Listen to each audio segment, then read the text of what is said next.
Welcome to The Explainer. Whether you're hoping for a baby or, well, hoping not to have one, the moments right after intercourse can be full of questions.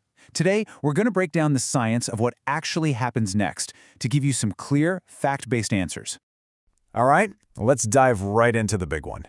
It's the question that's on pretty much everyone's mind immediately after sex. How do you know? How can you actually tell if sperm went in? Let's get straight to the signs.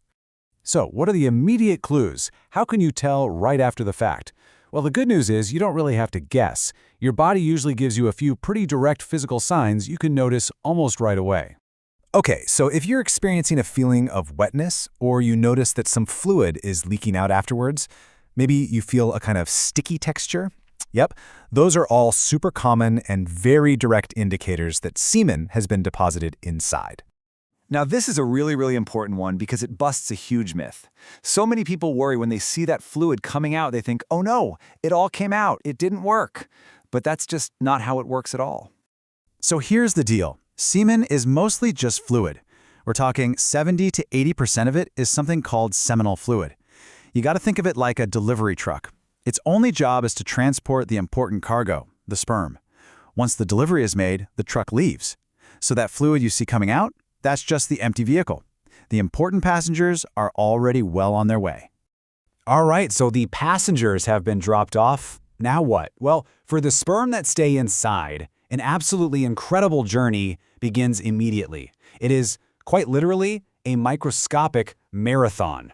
So from the second they're deposited, the healthiest and strongest sperm kick into high gear. They start swimming like their lives depend on it, with a single goal: travel through the cervix, across the uterus, and into the fallopian tubes, where they hope to meet an egg. And it is mind-blowing just how fast this whole journey can be. I mean, look at this. The absolute speedsters of the group can arrive in as little as 15 minutes. On average, it takes about 45. But you know, just reaching the destination, that's only half the battle. This number right here, 5 days, this is absolutely key. Sperm can actually survive inside the female reproductive tract for up to 5 whole days, just waiting for an egg to be released. This incredible survival window is exactly why timing is everything when it comes to conception.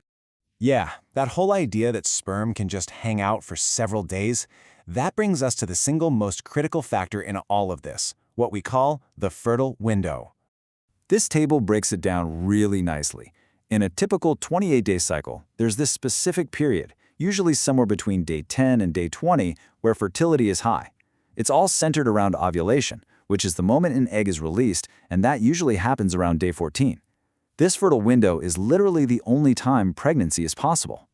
So, let's just put it all together. If intercourse happens during that fertile window, when an egg is present or is about to be released within a few days, and both the sperm and the egg are healthy, the chances of conception are incredibly high. We're talking 90 to 100%. Okay, so let's say fertilization does happen. How soon could you possibly know? Well, long before you'd even think about a missed period, your body might start sending out some subtle little hints. You might notice some things like light spotting, which is known as implantation bleeding, about a week before your period is even due. Other signs could be tender breasts, feeling a little queasy, or even weird changes in your sense of taste or smell. But, and this is a big but, these can also just be PMS symptoms, or be caused by a dozen other things, so they're not a sure thing. Yeah, while all those other symptoms are interesting possibilities, they aren't definitive. The gold standard, most reliable initial sign that you might be pregnant is simply your period not showing up on schedule. So you've had unprotected sex. Now what? Well, the next steps you take depend entirely on one thing.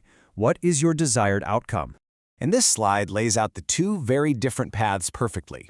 If you're hoping for a pregnancy, the plan is to wait. You wait to see if you miss your period, and then you take a test a couple days later to confirm. But if you're trying to prevent a pregnancy, it's a completely different story.